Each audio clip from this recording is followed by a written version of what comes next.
saiki wis metu Wah. maneh. Wis metu maneh. Ya, Posisi live di puskesmas posisi mana, Bro? posisi 69. Posisi 69. Bisa Ya sih, apa Bu. ya apa? Apa? Iya, posisi 69. Ya apa Mas ya apa? Itu, Pak Dok. Minta tolong dijelaskan menopause itu apa sih, Dok? Menopause. Dan menopause dan Menopause itu perimenopause. apa gitu ya, perimenopause. Ini Hmm. ya wes ya tak mulai ya. Selamat malam, selamat apa saja lah ya. Salam Hmm. sehat, salam bahagia, salam sejahtera. Ini di mana saja ini. Kalau kita membahas mengenai apa itu tadi? Apa? Menopause ya. Hmm. Menopause itu kalau kita berangkat dari menopause itu apa? Menopause itu adalah pada saat gitu ya. Yang namanya pada saat seekor perempuan Hmm. ya seekor perempuan itu tidak lagi mengalami ovulasi gitu ya. Oke. Ovulasi itu sebetulnya adalah keluarnya sel telur ya Hmm. atau ovum dari ovarium. Ovarium itu indung telur ya itu ya. Oke. Itu ya. Jadi ovulasi itu kalau manusia ini rata-rata itu Hmm. rata-rata manusia itu ovulasi itu 28 hari sekali gitu. Itu rata-rata loh ya Hmm. itu.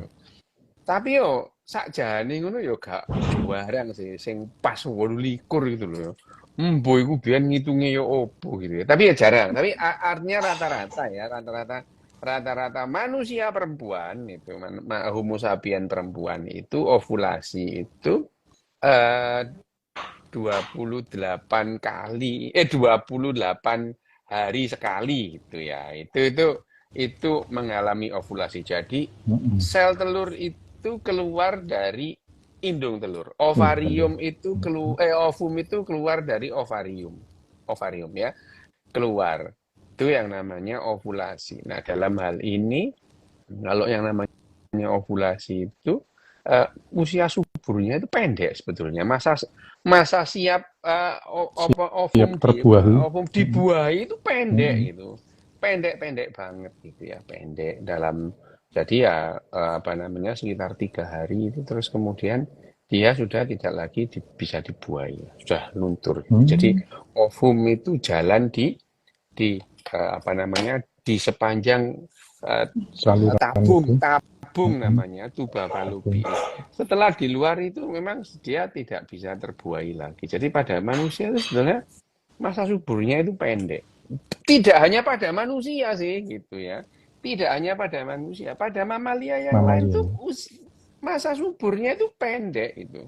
Pendek gitu. Nah, pada apa pada binatang-binatang non manusia gitu ya biasanya yang namanya masa subur itu ya masa subur itu ditandai dengan tanda-tanda spesifik yang namanya Hmm. entrus ya entrus itu supaya apa lah ya supaya cowok-cowok itu mendekati ceweknya gitu loh kalau enggak tahu dia gitu ya supaya tahu supaya cowok-cowok itu mendekati ceweknya memberikan masa etrus gitu dan itu siap dibuahi gitu. Jadi mayoritas mamalia itu melakukan hubungan seksual atau melakukan kopulasi Hmm. itu ya. Hmm. Kopulasi itu pada saat masa subur gitu ya. Tuh ya ya namanya apa misalnya ya ayam gitu Hmm. ayam apa namanya kucing, Kucing. anjing Hmm. gitu.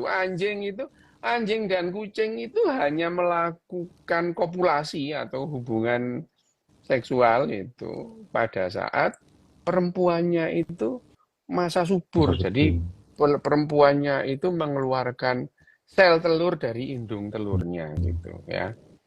Itu etrus namanya. Nah, etrus itu pada kucing dan pada anjing itu beda gitu ya. Kalau pada Hmm. anjing itu mereka sama si kucing juga mengeluarkan feromon gitu ya.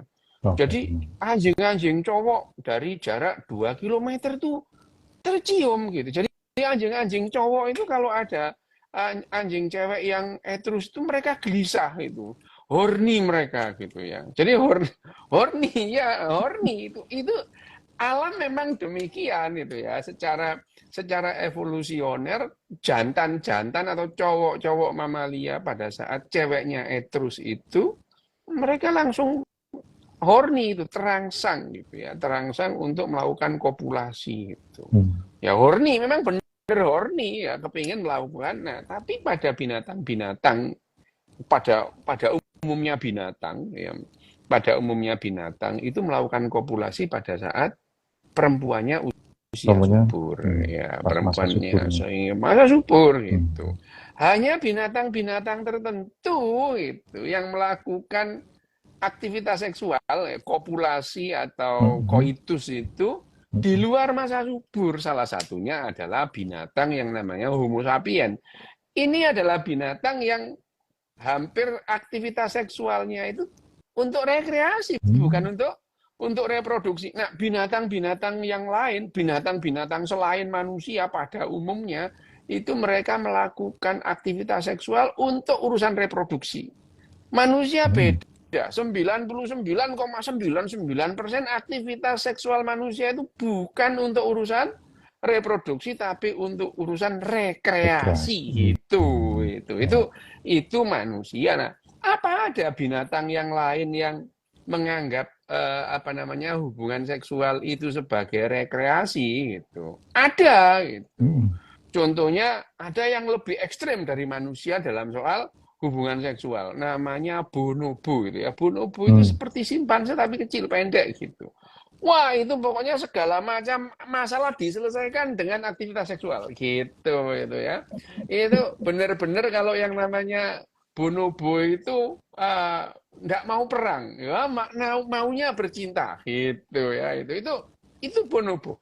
Segala urusan, segala perselisihan, segala permasalahan diselesaikan dengan cara bercinta itu. Kalau ada Itu perselisihan diselesaikan. semboyan tahun 80-an kali ya? Iya. Make Love Not War itu? Make Love Pas Not perang War dingin ya? itu perang dingin. Make Love Not War itu pada saat perang dingin itu Make Love Not War itu adalah ya, tapi tahun-tahun segitu ya itu pengetahuan manusia tentang bonobo itu sangat sedikit gitu ya. Ya gitu. Aku ini Mas ya, waktu aku mahasiswa gitu ya. Waktu saya itu mahasiswa, aku nanya temanku itu tidak ada yang tahu itu, tidak ada yang tahu gitu. Jadi ya calon-calon dokter tahun 80-an, tak kira juga sekarang sih gitu. Menganggap yang namanya hubungan seks manusia itu adalah urusan reproduksi. Enggak, itu urusan rekreasi gitu ya. Hanya beberapa gelintir binatang yang menikmati dalam tanda kutip itu ya, menikmati yang namanya hubungan seks itu. Salah satunya yang ekstrem ya tadi bonobo tadi. Bonobo itu loh, aktivitas seksual bonobo itu tidak hanya terbatas pada laki-laki dan perempuan, tidak itu.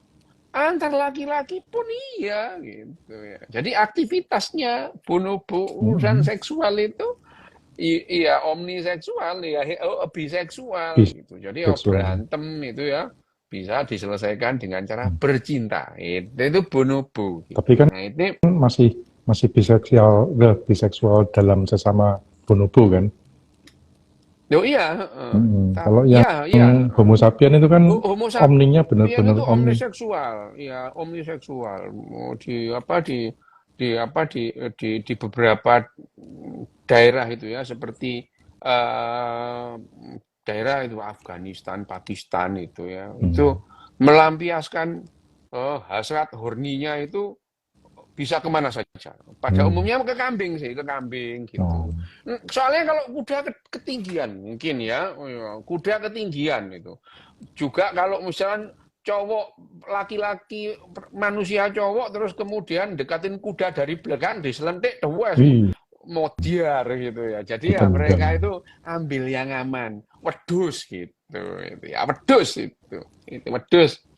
Nah, ya itu aktivitas seksual. Tapi kalau yang namanya kita kembali ke yang namanya Homo sapien perempuan atau binatang-binatang yang lain pada saat mereka mengalami ovulasi, mereka memberikan tanda-tanda kepada cowok-cowok di sekitarnya, "Oi, aku siap diewek," gitu ya maksudnya itu ya. Itu maksudnya itu ini perempuan siap untuk dibuai gitu ya. Memang pada pada umumnya semua binatang yang namanya pengasuhan pada anak itu adalah obligasinya perempuan gitu ya. Laki-laki itu betul-betul cuma donor sperma gitu. Benar itu ya. Hampir pada semua binatang. Misalnya binatang, terutama binatang-binatang yang soliter, misalnya harimau gitu ya. Harimau itu begitu melakukan kopulasi ya sudah cowoknya pergi gitu. Cowoknya tidak ikut lah apa namanya melakukan pengasuhan itu cowoknya nggak ikut. Jaguar gitu ya, macan tutul gitu, tidak gitu. Beda dengan singa. Kalau singa itu cowoknya itu jadi kayak kepala suku gitu. Ya kayak lurah gitu, nggak ngapa-ngapain, cuman lihat aja gitu ya. Kayak gitu ya gitu. Oh, kayak ya bukan lurah lah, kepala regu lah ya gitu. Kepala regu, ketua regu. Iya itu. Nah, yang dalam satu populasi, dalam satu kelompok apa namanya singa ya pejantannya cuma satu gitu ya gitu. Ya itu ceweknya ya juga yang berburu, cewek-ceweknya berburu secara berkelompok gitu ya. Ya itu memang gitu. Jadi pada dasarnya cowok itu karena ya memang dalam evolusi cowok itu adalah munculnya laki-laki dalam evolusi itu sejak kecelakaan sejarah evolusioner gitu ya. Kecelakaan itu kayak enggak, benar-benar kecelakaan. Misalnya antara kromosom Y dengan kromosom X itu besarnya itu 1:20 kayak yang namanya kromosom Y itu nyempil gitu. Jadi kalau kenapa kromosom seks itu diberi nomor 23 pada manusia gitu. Sebetulnya kromosom pada manusia itu di urutan nomor 1, 2, 3 itu urusan besarnya. Yang paling besar itu kromosom nomor 1, kromosom nomor 2 lebih kecil, kromosom nomor 3 lebih kecil. Jadi penamaan atau penomoran kromosom pada manusia dan pada binatang-binatang yang lain juga secara genetika itu diurut berdasarkan ukuran gitu. Yang paling gede nomor 1, nomor 2. Nah, kalau dijejer gitu ya, dijejerin gitu, sebetulnya kromosom X pada kromosom seks manusia itu antara 6 dan 7. Lebih kecil dari 6, lebih besar dari 7. Itu kromosom X. Kromosom Y-nya itu kayak nyempil kayak andeng-andeng atau kutil nempel gitu loh ya gitu. Betul itu benar. Jadi benar, itu yang namanya kromosom seks itu betul-betul kayak kecelakaan evolusioner gitu. Enggak imbang gitu antara besarnya kromosom X dengan kromosom Y itu. Nyempil gitu ya. Kayak andeng-andeng nempel gitu. Nah, itu yang memberikan gambaran. Jadi sebetulnya apa namanya munculnya kromosom Y dalam hal ini tuh gen SRY itu ya. Gen SRY itu di dalamnya itu ya seperti kecelakaan sejarah evolusioner itu ya. Kecelakaan sejarah muncul itu. Nah, sehingga wajar lah kalau di mana-mana yang namanya obligasi pada laki-laki itu obligasinya tuh sedikit gitu ya. Pada banyak binatang gitu ya. Obligasi laki-laki pada binatang-binatang dalam hal pengasuhan itu kecil banget kecil banget ya. Namanya pengasuhan itu sejak ya kita pernah bicara bahwa pengasuhan itu ya sejak kapan? Sejak ovum ketemu sperma itu terus kemudian menjadi zigot itu sejak saat itu memerlukan pengasuhan itu ya. Pengasuhan itu apa? Ya diberi makan, dirawat supaya jangan sampai mati itu. Dan ini 99,99% itu obligasinya perempuan itu. Obligasinya perempuan itu. Ya itu adalah pengasuhan. Jadi kapan manusia itu seekor anak manusia itu diasuh? Sejak terjadinya konsepsi, sejak bertemunya sperma dengan telur, dia jadi zigot. Sejak saat itu dia memerlukan pengasuhan. Yang mengasuh siapa? Mboke lho ya gitu. Ibunya itu. Bapak enggak lapo-lapo gitu ya. Tapi ya cara berkontribusinya ya tadi itu berburu gitu ya, berburu ya gitu ya, berburu, bertani gitu ya. Padahal sebetulnya ya perempuan secara kalori itu perbandingan berapa kalori yang berapa kalori yang diberikan oleh perempuan dibandingkan laki-laki dalam hal pengasuhan, wah 1:99 kurang gitu ya, 0,00 sekian lah ya laki-laki itu kalau ukuran pengasuhan gitu ya, ukurannya kalori itu. Nah, itu yang namanya urusan reproduksi dan pengasuhan pada binatang gitu ya. Jadi perempuan juga gitu. Perempuan itu ya obligasinya besar. Kalau pada misalnya kita ambil contoh jaguar atau macan tutul gitu ya, itu. Macan tutul itu begitu hamil ya sudah sendiri dia gitu ya. Ya sesekali kalau dikasih ada makanan dikasih sisa dari jantannya, tapi jarang itu berburu sendiri gitu ya. Hamil sendiri, berburu sendiri, terus kemudian mereka cuma menjaga jangan sampai anaknya itu dimakan harimau cowok yang lain gitu. Nah, harimau cowok itu kalau habis melakukan kopulasi atau menyetubui cewek itu, anak dari cewek itu dianggap anaknya. Sehingga seringkali cewek-cewek harimau itu habis berhubungan seksual dengan pejantan satu, dia cari pejantan yang lain dalam rangka supaya anaknya itu tidak dimakan atau bahkan dilindungi oleh harimau cowok yang geblek-geblek itu ya. Memang cowok memang begitulah ya sifatnya. Jadi ya kalau ada yang cowok yang begitu ya enggak apa-apa, kalian itu sama dengan harimau, dengan macan tutul gitu ya. Jangan kecil hati, temanmu banyak yang begitu gitu. Udah bukan buaya lagi. Bukan loh, buaya nggak gitu gitu. Itu adalah perilaku mamalia gitu, perilaku mamalia. Nah, kembali lagi kita ke yang namanya tadi sel telur tadi. Nah, sebetulnya pada seekor manusia itu ya, seekor manusia perempuan gitu, seekor manusia perempuan atau ya perempuan itu sebetulnya perempuan itu pada saat dia itu sejak konsepsi ya, terus kemudian konsepsi itu adalah yang namanya ovum ketemu sama sperma. Jadi zigot itu adalah namanya konsepsi. Nah, konsepsi itu terus kemudian gelinding, gitu, terus kemudian dia tertanam di rahim ya, di uterus itu. Nah, tertanamnya itu namanya nidasi gitu. Nah, nidasi pada saat nidasi itu jumlahnya berapa itu selnya gitu. Selnya itu berapa? Selnya itu pada saat nidasi itu pada saat selnya itu sudah melebihi dari jumlah 64. Jadi kan gini ya, itu yang namanya sel itu dia menjadi morula menjadi blastula menjadi blastosis gitu ya. Nah, pada saat blastosis itu kalau pada manusia dia itu terus kemudian masuk gitu ya, bernidasi dalam dinding uterus itu. Ini pelajaran semester 2 itu. Ini pelajaran semester 2 ya. Pelajaran semester 2 dulu itu. Nah, itu terjadi nidasi. Nah, pada saat nidasi itu dia blastosis terus kemudian membelana. Pada saat dia itu sudah menjadi janin itu, jadi menjadi fetus itu. Sebetulnya seekor manusia perempuan gitu ya. Seekor manusia perempuan itu mereka mempunyai calon sel telur atau calon bayi sebanyak 6 juta rata-rata itu ya. Satu manusia? Satu orang manusia itu mempunyai calon bayi 6 juta. 6 juta sel telur.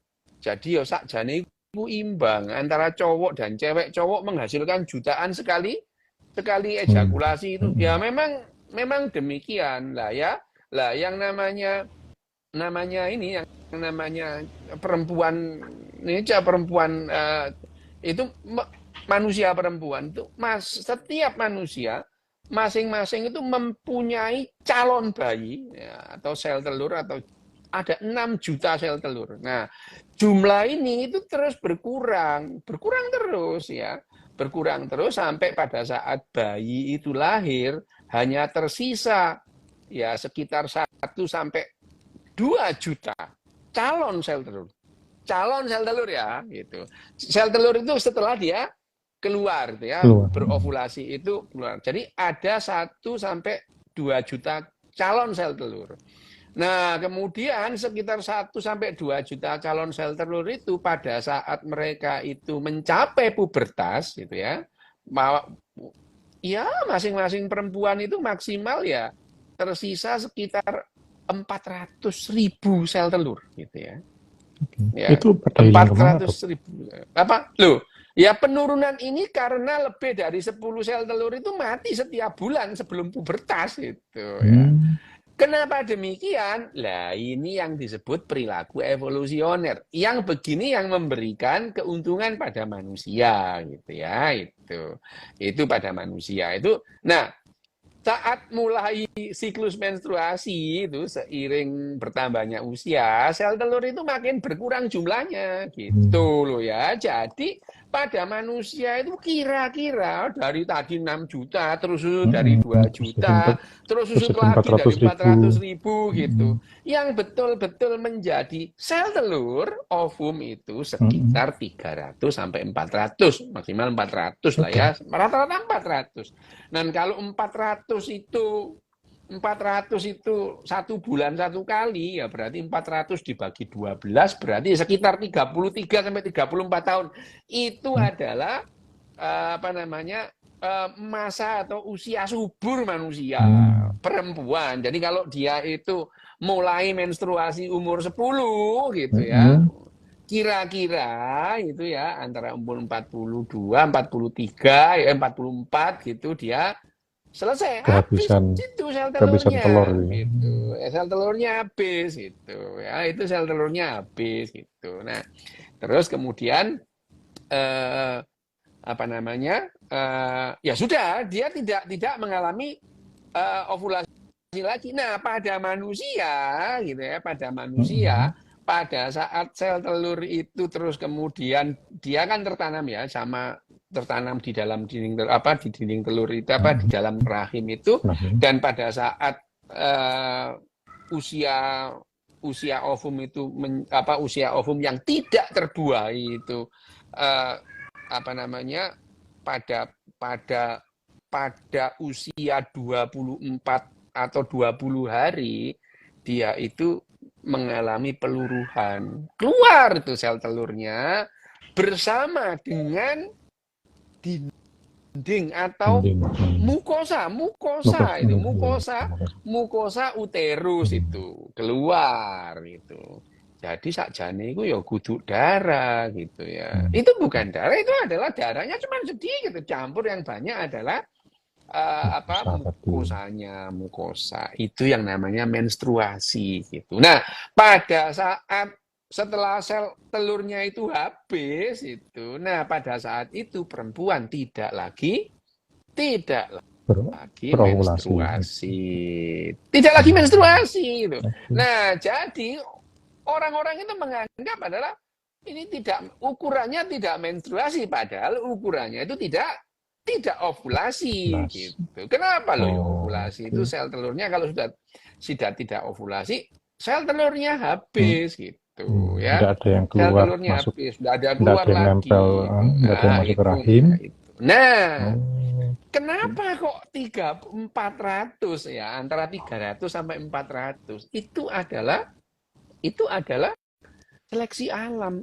Itu yang memberikan keuntungan bagi kita gitu. Karena manusia itu, nenek moyang kita pemburu pengumpul itu. Nenek moyang kita pemburu pengumpul sampai kira-kira 10.000, 12.000 tahun yang lalu.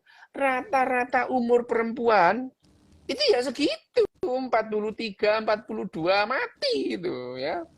Umur perempuan itu gitu. Loh, tahun 1700 itu usia harapan hidup manusia itu 37 gitu.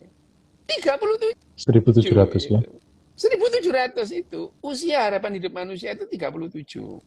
naik seiring dengan pengetahuan kita di bidang kedokteran, kesehatan. Makin Berarti itu makin kira-kira naik gitu. belum pada menopause udah pada mati ya? Nah, iya, sebetulnya pengetahuan kita tentang menopause itu pengetahuan baru itu. Itu pengetahuan baru. Kenapa? Ini ya, sampai tahun 1900. 1900. Kita ambil aja negara yang paling maju. Amerika gitu. Rata-rata perempuan Amerika pada tahun 1900 meninggal pada usia 48. Amerika ya. Oke. Itu. Amerika itu. Amerika itu pada tahun 1900 itu rata-rata perempuannya itu meninggal pada umur 40 gitu. 49, 48, 49 itu ya. Nah, lah apalagi yang tidak di Amerika misalkan di pedalaman Amazon gitu, di pedalaman Kalimantan gitu. Pasti lebih rendah itu. Kenapa? Ya, yang namanya sanitasinya nggak bagus, kebutuhan makanannya tidak ada, terus kemudian pelayanan kesehatannya juga nggak bagus. Tentu di pedalaman misalnya Indian Amazon itu, ya tentu ya itu mereka usia harapan hidup mereka lebih rendah gitu ya. Lebih Bukannya rendah. di pedalaman Amazon itu ada Wonder Woman? Pedalaman Amazon ya itu ada Diana. Lu lapo Diana itu kesasaran Amazon niku ya gitu. Diana Nggak itu masuk akal plus itu. Wah Diana, lah iku plus itu lebih nggak masuk akal lagi itu. Ya apa namanya di gunung tinggi kutemui itu ya. Gadis cantik manis anak petani. Ngapain petani itu di gunung tinggi? Petani itu ya, petani di gunung di tinggi mana ada lembah-lembahnya. petani itu ya. Enggak ada air itu. Gitu. Itu kalau nyanyi itu Gus Plus tuh bikin orang jengkel gitu. Apalagi yang nyanyi itu hati senang walaupun tak punya uang, itu kudu tak lakban ayo cangkeme Gus Plus iku cek enake gitu ya. Hati senang walaupun tak punya uang. Oh, itu orang itu. Ya. Oh, itu ada Diana itu. Itu ya, ini ya. Jadi yang namanya menopause itu pengetahuan baru itu pada saat usia harapan hidup manusia itu meningkat pesat setelah Perang Dunia I gitu ya. Jadi Perang Dunia itu memberikan keuntungan itu keuntungan. Kenapa? Perang Dunia Pertama itu menghadiahkan pengetahuan tentang yang namanya transfusi darah gitu. Transfusi darah. Transfusi darah itu adalah hadiah dari Perang Dunia Pertama gitu. Sehingga dengan pengetahuan kita tentang transfusi itu, banyak orang yang terselamatkan karena pendarahan, operasi, karena segala macam itu ya. Itu. Dan Perang Dunia Pertama itu juga membuat obat-obat anestesi, pembiusan itu berkembang pesat gitu ya. Jadi pasca Perang Dunia Pertama, pengetahuan dokter tentang transfusi dan tentang bios-membios itu meningkat pesat gitu. Nah, Perang Dunia Kedua memberikan kita hadiah antibiotik gitu ya. Antibiotik sehingga hampirlah sekarang itu 90% infeksi itu tertangani lah gitu. Hanya infeksi-infeksi tertentu yang kita masih belum menemukan antibiotiknya gitu ya. Nah, ini kembali ke yang namanya menstruasi tadi. Pada saat usia harapan hidup manusia itu meningkat itu. Lah, ternyata ini ya, ovariumnya itu tidak ikut meningkat. Kemampuan ovariumnya itu tidak ikut meningkat. Tetap 400. Jatahnya tetap 400 gitu ya. tadi. Jatahnya tetap 400 gitu. Jatahnya tetap 400 itu ya. Nah, yang muncul adalah pengetahuan yang salah tentang menopause itu sendiri. Yang disebut menopause itu apa? Menopause itu adalah pada saat perempuan betul-betul tidak mendapatkan menstruasi selama 2 tahun berturut-turut, itu yang namanya menopause gitu ya. Menopause itu dasar diambil 2 tahunnya apa, Dok? Kenapa 2 tahun? Ya, Kenapa 2 tahun? Ya, ini yang namanya apa namanya batasan yang dibuat oleh WHO gitu ya. Jadi istilah menopause itu istilah menopause itu adalah pada saat seorang perempuan betul-betul absen menstruasi selama 2 tahun. 2 tahun. Itu adalah menopause gitu. Nah, ini adalah pengetahuan baru menopause itu. Jadi yang namanya kondisi-kondisi menopause itu baru kita dapati pada tahun 50-an, 60-an itu. 1950, 1960. Itu adalah betul-betul merupakan fenomena waktu itu. Kok gini ya perempuan itu ternyata ya. Kedokteran waktu itu atau sains atau pengetahuan waktu itu mendapati perempuan-perempuan yang mendadak aja tidak menstruasi. Dan ternyata memberikan konsekuensinya sendiri gitu ya. Bahwa yang namanya menopause itu apa yang terjadi pada perempuan menopause itu betul-betul pengetahuan baru gitu ya. Itu yang namanya menopause gitu. Nah, menopause sendiri itu selama ini lebih dianggap merugikan perempuan itu. Perempuan itu takut menopause gitu. Waduh nanti menopause gitu ya. Padahal setelah diteliti, dilihat perkembangannya, sebetulnya menopause itu memberikan lebih banyak advantage ketimbang disadvantage-nya pada perempuan gitu. Itu menopause gitu ya. Jadi menopause itu alih-alih ya, instead of itu merugikan perempuan, itu memberikan keuntungan gitu. Perempuan menopause itu jadi nggak gampang baper, lebih nggak baperan gitu ya itu. Perempuan menopause itu lebih nggak kepingin tahu urusan orang gitu. Jadi perempuan menopause itu tidak terdorong untuk jadi juru damai gitu. Pada umumnya perempuan itu kalau ada orang berantem, dia itu pengen jadi juru damai gitu. Itu perempuan jadi sebelum menopause ya? Iya, itu memang itu gitu.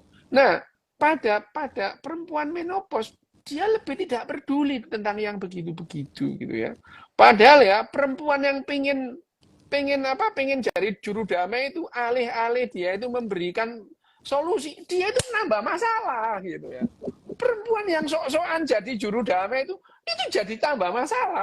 Dia itu bukannya menyelesaikan masalah, itu makin merumitkan persoalan karena ya namanya peradaban ini munculnya itu sekitar 10 sampai 12.000 tahun yang lalu.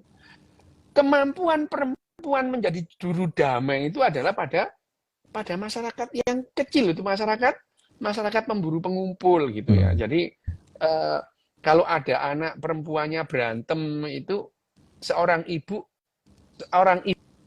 cenderung menjadi juru damai ketimbang bapaknya. Pada saat pemburu pengumpul ini memberikan advantage. Nah, pada saat itu menjadi peradaban, ini jadi persoalan gitu. Jadi yang namanya perempuan menjadi juru damai itu lebih menjadi menambah persoalan baru gitu ya. Jadi juru damai itu terus begitu dia dengar tetangganya berantem, dia tanya, itu kemarin kenapa ya berantem gitu. Padahal itu urusan pribadi gitu ya. Nah ini yang apa namanya ya uh, yang jadi ya, ini adalah persoalannya. Nah pada saat perempuan mengalami menopause itu keinginannya menjadi juru damai itu turun drastis turun drastis. Dia lebih nggak pedulian gitu, lebih nggak pedulian itu maksudnya bukan lebih nggak pedulian, lebih nggak rese gitu. Perempuan menopause itu lebih nggak rese gitu, bukan sembarang mau diurusi gitu, semua orang diurusi. Gitu. Nah ini adalah salah satu advantage atau keuntungan perempuan menopause. Kemudian apalagi? Yang jelas perempuan menopause sudah nggak perlu takut hamil lagi gitu ya. Ya itu nggak perlu lah mereka itu nggak tahu. Terus kemudian yang lebih jelas lagi perempuan menopause tidak perlu lagi merasakan PMS. Wah itu ya PMS itu. Lo PMS pada rata-rata perempuan itu kayak nightmare gitu ya. Walah gitu ya. Iya ada sih orang perempuan yang PMS itu mulus-mulus saja itu ada itu ya. Wah, mati tapi lahir mungkin betul-betul gitu ya. loh. Nah iya, mulus-mulus. Tapi rata-rata perempuan mengalami PMS itu memang menyesakkan gitu. Nah, itu yang menjadi persoalan gitu ya. Itu yang terjadi pada perempuan menopause. Apakah perempuan menopause itu terus kemudian mengalami perubahan apa konstelasi hormon? Hmm. Iya, jelas Hmm. itu. Ya, itu jelas itu. Hormonnya jadi apa namanya? Hormon perempuan itu konstelasi hormonnya perbandingan antara estrogen dan testosteron itu. Jadi estrogennya itu relatif turun kalau dibandingkan dengan Testosteron. testosteronnya gitu. Jadi jangan kaget kalau kemudian melihat perempuan menopause itu gairah hidupnya malah bagus, lebih bagus gitu Hmm. ya. Gairah hidupnya itu lebih bagus daripada sebelum menopause gitu. Itu karena testosteronnya relatif lebih dominan. Perbandingan Iya. antara testosteron itu testosteronnya jadi relatif lebih naik. Beda dengan laki-laki itu. Laki-laki pada saat umur 40-an 50-an testosteronnya itu dia turun. Perbandingan estrogennya jadi agak naik gitu ya. Jadi Hmm. laki-laki pada usia umur 50-an gairah hidupnya turun gitu. Itu terus kemudian dia jadi bapak rumahan. Kayak ibu-ibu gitu ya gitu. Lu itu bukan insaf, itu testosteronnya aja turun gitu ya itu. Kalau dia diolesin testosteron ya petakilan lagi loh cowok-cowok kayak gitu itu ya. Itu bukan insaf. Bukan insaf itu. Jadi kalau ada bapak-bapak umur 40 tahun, 50 tahun, terus kemudian yang tadinya dugem gitu ya, terus kemudian dia jadi bapak rumahan gitu ya. Nah, itu bukan insaf itu testosteronnya aja Dok, itu turun gitu. tadi kan menopause itu karena perempuan berhenti ovulasi ya. Ovulasi. Kalau misalnya ada kasus perempuan usia 25 kena kista di ovarium, terus diambil dua-duanya, berarti dia berhenti ovulasi juga kan? Gini loh Mas, ini kasusnya beda Mm-mm. gitu loh ya, itu ya. Itu ya sampai ngomong itu podo ambek mau sepeda motor dicabut karburatornya itu ya opo gitu ya. Ya beda, itu beda ukuran. Bahwa yang namanya perempuan misalnya umur 23 tahun, terus kemudian enggak usah lah kista gitu ya, terus dia mengalami apa namanya? Hamil di luar kandungan Hmm. gitu ya. Hamil di luar Hmm. kandungan itu KIT. Itu diambil terusnya diambil well gitu ya, diambil itu. Atau ya ada kistanya kemudian diambil. Apakah dia itu menopause? Bukan menopause Mas, dia nggak punya ovarium gitu loh ya Hmm. gitu. Loh Oke. gitu ya sama dengan ini sepeda motornya mogok, gak mogok iku karburatornya dijopo ngono loh ya gitu ya. Lah sama aja itu ya, sama gitu ya. Eh, itu itu yang namanya menopause sama gitu ya. Jadi ya menopause tadi itu sebetulnya lebih banyak keuntungannya. Kerugiannya apa? Ada sih kerugiannya. Kerugiannya itu adalah eh, apa peralihan atau siklus hormonal perempuan itu ya. Pada Mm-mm. saat usia subur itu ya. Itu tes apa estrogennya naik, progesteronnya naik, terus turun gitu ya. Itu yang membuat pembuluh darah dan jantungnya perempuan itu jauh lebih sehat daripada laki-laki gitu ya. Hmm. Jauh lebih sehat dari laki-laki. Itu adalah kerugian pada saat perempuan itu mengalami menopause. Menopause. Sehingga pada saat perempuan itu mengalami menopause, ya, itu resiko serangan jantung sama dengan laki-laki. Pada saat perempuan itu perempuan itu usia subur itu, resiko serangan jantung pada perempuan itu jauh lebih rendah dari laki-laki gitu. Laki-laki. Pada saat begitu dia menopause, resiko serangan jantung itu sama dengan laki-laki Hmm. gitu. Itu kerugiannya gitu ya. Berarti Itu perempuan kerugiannya yang perempuan. menopause lebih baik jangan main futsal ya. Yo, kan untungnya perempuan tuh nggak gaya-gayaan kayak laki-laki Iya. gitu, nggak main futsal gaya-gayaan gitu ya itu. Jadi kalau kita melihat apa ya, melihat bahwa yang namanya kita jarang melihat perempuan usia subur itu meninggal karena serangan jantung, jarang itu. Hampir nggak pernah lah, kecuali orangnya gendut banget, terus diabetes berat gitu, ya bisa gitu ya. Bisa gitu, bisa serangan. Tapi pada umumnya perempuan-perempuan sehat itu ya, asal nggak gembrot-gembrot banget gitu ya, itu nggak ada lah perempuan serangan jantung. Tapi pada saat dia itu mengalami menopause, nah dia dia dia resiko serangan jantung sama dengan laki-laki. Itu kerugiannya. Tapi ya kalau terus kemudian perempuan menstruasi menopause terus kemudian tekanan darah tinggi, lah ya minum obat lah ya gitu ya. Itu minum obat gitu ya, minum obat supaya apa ya? Supaya lebih sehat. Nah, perempuan itu jauh lebih sehat, jauh lebih kuat dari laki-laki ya, fisiknya itu. Ya itu apa namanya? Itu yang namanya apa namanya? Yang terjadi keuntungan-keuntungan pada perempuan. Nah, perempuan-perempuan pada umumnya itu terus kemudian kalau mengalami menopause itu mereka itu takut itu. Ketakutannya apa? Itu tadi aktivitas seksual itu. Nggak ada urusannya itu. Nggak ada urusannya gitu. Betul tidak ada urusannya itu. Antara yang namanya menopause itu dengan aktivitas seksual. Bahkan ya. Bahkan karena perempuan itu lebih ya tadi lebih enjoy terhadap dirinya sendiri, lebih enjoy itu. Perempuan-perempuan menopause itu lebih bisa menikmati aktivitas seksual gitu ya. Malah lebih menikmati ya. Nah iya itu kalau apa namanya masih belum menopause itu dia masih ini nanti suamiku gimana ya atau pasanganku gimana ya. Pada saat itu dia nggak mikir lagi, pokoknya enjoy aja. Kamu ya terserah gitu ya. Perempuan yang menopause itu lebih menikmati gitu. Jadi itu adalah itu. Tapi ya karena miskonsepsi itu ya. Wah itu ya, salah penjelasan itu.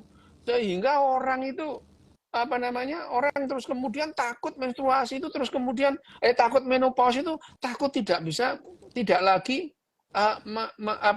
melakukan aktivitas seksual gitu. Nah, ini kalau kita ini perbedaan antara laki-laki dan perempuan itu ya, gitu ya. Perempuan itu laki-laki itu selama hidup itu dia ada pada kondisi subur. Ya, bayi laki-laki lahir itu sudah menghasilkan sperma gitu. Ya, sudah melawan sperma. Sampai laki-laki itu mati, di testisnya itu masih banyak spermanya gitu. Jadi siap mendonor kapanpun ya. Laki-laki itu seumur hidupnya dia subur, tapi dia hanya bisa melakukan aktivitas seksual pada masa-masa tertentu gitu ya. Ya setelah andropause, nggak bisa begini lagi, mau melakukan aktivitas seksual gimana gitu ya. Tetapi perempuan itu masa suburnya terbatas itu. Antara menarse sama menopause. Sekitar 30 sampai 33 tahun manusia perempuan itu usia subur. Tetapi perempuan itu selama hidupnya bisa melakukan aktivitas seksual gitu. Nah, itu perbedaannya laki-laki sama perempuan ya. Perempuan umur 80 tahun kayak 90 tahun kayak 100 tahun kayak tidak perlu obat kuat untuk melakukan aktivitas seksual. Nggak perlu gitu ya. Nah, itu perlu. Masalahnya Pak Dok. Nah, masalahnya kan suaminya ngentru udah. Lah memang harus sama suaminya. Nah, itu saya nyerah itu. Lah, suaminya ngentru, lah emang harus sama suaminya aja. Itu kamu sampean itu jangan sok penting gitu loh ya gitu. Jangan sok penting gitu loh ya gitu. Tapi sekarang ini dengan teknologi kedokteran sekarang ini yang namanya laki-laki itu meskipun Bisa lah, obat-obatan itu ada yang membuat laki-laki itu sampai umur 90, 100 tahun masih bisa melakukan aktivitas seksual gitu, gitu. Ada yang bilang gini tuh, wah ada orang yang 90 tahun datang itu terus kemudian dia bilang, "Loh, Bapak ini masih melakukan aktivitas?" "Oh iya, aktivitas seksual saya seminggu 3 kali." Waduh, Bapak hebat ya gitu. Gaya apa, Pak? Saya yang paling suka doggy style. Oh, yang dari belakang? Enggak, cuma ngambus-ngambus aja gitu kayak asu. Cuma ngambus-ngambus. Tapi gini loh ya, sekarang ini obat-obatan sekarang bahkan ya ada yang instan ya, sampai seorang umur 80 90 datang disuntik langsung dia ereksi terus melakukan aktivitas seksual. Itu juga bisa gitu. Nah, obat-obatan sekarang banyak yang memaintain supaya seorang laki-laki itu bisa ereksi sampai usia 100, 110, 120 masih bisa ereksi gitu ya. Tapi persoalannya pada laki-laki itu bukan hanya itu. Tadi loh, hasrat hidupnya turun dan testosteronnya turun itu loh. Wah, itu makin membuat wow, adalah apa bayangin aja. Itu apa hidup ini yang dicari. Lah laki-laki umur 50 begitu. Sementara pasangannya itu umur 50 makin bergairah. Bayangin aja gitu. Nah, bayangin aja lah ini jebakan Batman-nya kan di situ gitu. Ya kayak tadi sampean itu, merasa penting lah. Kira lo perasaanmu, istri itu hanya boleh sama suaminya aja gitu. Itu ya, itu yang terjadi. Nah, sekarang pengetahuan itu ya, pengetahuan kita mengenai apa yang namanya menopause gitu ya. Menopause itu, ya itu kita harus paham gitu ya. Sebetulnya laki-laki yang hasratnya itu turun, dia punya pilihan gitu ya, punya pilihan minum obat gitu ya, minum obat, mengkonsumsi obat gitu. Saya nggak mau ketergantungan obat, ya wes lah. Kalau kamu nggak mau ya terima aja, ya, konsekuensinya itu ya. Sama aja haus tapi nggak minum. Saya nggak mau ketergantungan air, ya udah mati aja gitu ya itu. Loh gitu itu ya. Itu kayaknya masalahnya gini.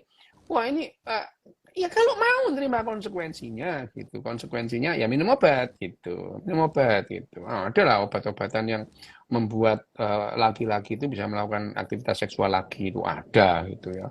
Bahkan ada itu pasien yang 25 tahun tidak melakukan aktivitas seksualnya terus diobati terus aktif lagi itu ya ada gitu. Petakilan lagi gitu ya ada gitu ya. Jadi ya kita hanya terima aja konsekuensinya gitu. Nah, menopause tadi itu yang jadi persoalan sebetulnya bukan menopause. Nah, yang jadi persoalan adalah perimenopause syndrome itu. Ya. Perimenopause itu apa ini, Pak? Perimenopause syndrome itu adalah gejala-gejala yang muncul pada perempuan sebelum ya antara 12 sampai 7 tahun sebelum menopause sampai 2 tahun pasca menopause gitu ya. Itu itu karena kehidupan nenek moyang kita itu nggak sampai usia segitu. Tubuhnya manusia sekarang itu betul-betul perimenopause syndrome itu mengerikan. Dia itu mengalami kegelisahan, depresi berat, bahkan gelisah, bahkan terus kemudian panas, badannya sumuk gitu, nggak ada hujan, nggak ada angin, badannya panas gitu ya. Itu adalah perimenopause syndrome gitu ya. Jadi kalau ada nyeri sendi gitu, macam-macam lah yang namanya perimenopause itu. Tapi ya jadi kalau kemudian mendadak aja ada keluhan-keluhan yang tidak pernah dialami, nyeri kepala, terus kemudian badan merasa ada serangan panas gitu ya, nggak ada hujan, nggak ada angin, panas gitu ya, itu adalah perimenopause syndrome. Temui dokternya. Sampai ke depresi tadi ya? Iya, ada yang sampai depresi gara-gara perimenopause syndrome itu ada. Gitu, itu ya. Yang saya baca ada yang sampai tiba-tiba diabetes juga itu, Dok. Loh, iya, itu adalah sindroma perimenopause gitu ya. Itu tapi artinya begitu perimenopause-nya selesai, gejala sindroma itu ikut hilang atau hilang gitu. Hilang gitu. Nah, yang paling penting adalah pengetahuan tentang perimenopause itu. Datangi dokter gitu ya. Datangi dokter. Mestinya ke dokter mana itu, Dok? Dokter apa ini? nah yang paling jelas itu sebetulnya adalah dokter ahli andrologi atau dokter endokrinologi. Mereka itu yang Endokrinologi. paham gitu ya, Oke. endokrinologi gitu. Ya, endokrinologi, dokter andrologi, itu Hmm. mereka paham gitu ya. Itu yang tahu. Yang Tapi perempuan sekarang tadi tetap ke sebetulnya andrologi. ya endokrin gitu, Hmm. endokrin gitu ya. Endokrin. Oh, dokter Kalau ke SPOG ini kan ada yang juga ada yang bagian endokrin gitu ya. hmm. Gitu ya. Jangan datang ke bidan gitu. Bidannya nggak paham gitu. Ya, ya itu Nah, ya datang ke Ustadz. gitu. Datang ke ustadz boleh, disuruh berdoa makin sakit kamu gitu. Ya, itu. Boleh aja itu. Itu ya, itu adalah jadi perimenopause. Nah, kabar baiknya perimenopause syndrome itu tidak rumit gitu ya. Kabar baiknya gitu ya. Itu Hmm. kabar baiknya itu nggak bahaya lah perimenopause syndrome itu nggak bahaya gitu. Nggak ada orang mati gara-gara perimenopause itu yang ada kesiksa Nah itu, gitu ya. Pak Dok. Kayak ya jadi kayak kerikil dalam sepatu gitu loh, nggak bikin mati tapi nyiksa gitu ya. Ya kerikilnya dikeluarkan ya kayak ormas gitu loh, boleh ada tapi nggak boleh ganggu gitu ya. Kalau ormas ganggu ya dibekukan aja Hmm. ormasnya gitu ya. Jadi tidak membahayakan tapi ganggu gitu. Datangi dokter andrologi, datangi dokter endokrinologi, ada dokter. Tapi sekarang pengetahuan dokter-dokter sekarang lulusan-lulusan baru itu ya udahlah, Pak. Kita makin paham lah tentang yang namanya uh, apa Perimenopause. perimenopause itu. Jadi ya sekarang hampir semua dokter baru tahu lah apa itu perimenopause syndrome gitu ya. Hmm. Dokter tua-tua itu udah ada, nggak tahu gitu. Ya. Untuk kasus perimenopause ini, apakah hormon replacement terapi bisa membantu? Oh gini sih, betul. Yang namanya hormon replacement terapi itu tidak boleh sembarangan Hmm. diberikan gitu ya. Hormon replacement terapi itu diberikan kalau memang ada defisiensi hormon atau penurunan kadar hormon. Jadi kalau mau memberikan hormon testosteron, ya harus diperiksa dulu. Testosteronnya berapa, free testosteronnya berapa, terus kemudian estrogennya, estradiolnya berapa, diperiksa semua gitu ya. Ya, diperiksa semua. Kalau sudah kelihatan baru diberikan hormon replacement terapi. Testosteronnya turun loh ya. Sekarang sediaan testosteron itu banyak, ada yang disuntik, ada yang dioleskan gitu. Banyak lah gitu. Ya, banyak gitu. Kalau laki-laki gairah hidupnya turun, lah itu sebetulnya testosteronnya itu turun, bukan insap itu ya itu turun gitu. Ke Periksa androlog ke gitu ya? dokter androlog Hmm. gitu ya. Tuh ya. Oke, Oke. waktunya juga tinggal 5 Ya menit. nanti dilanjutkan lagi, enggak apa-apa. Bentar, Kapan-kapan. ini satu pertanyaan aja dok, dari Mbak Boleh Dani apa? nih. Mbak Dani, Boleh apa? Apa itu berarti bidan itu? Apa kalau bidan perempuan itu? melakukan IVF, menopause-nya lebih cepat. IVF apa ya? Enggak ada urusannya itu, gitu ya, itu. Gini loh ya. Jadi kalau sesuatu yang ya kayak tadi itu loh, jangan dihubungkan tindakan atau sakit itu terus kemudian itu dengan menopause. Itu dua hal yang berbeda gitu, ya. Itu dua hal yang berbeda gitu. Jadi misalnya ini ada orang kemudian kanker payudara gitu ya, kanker payudara.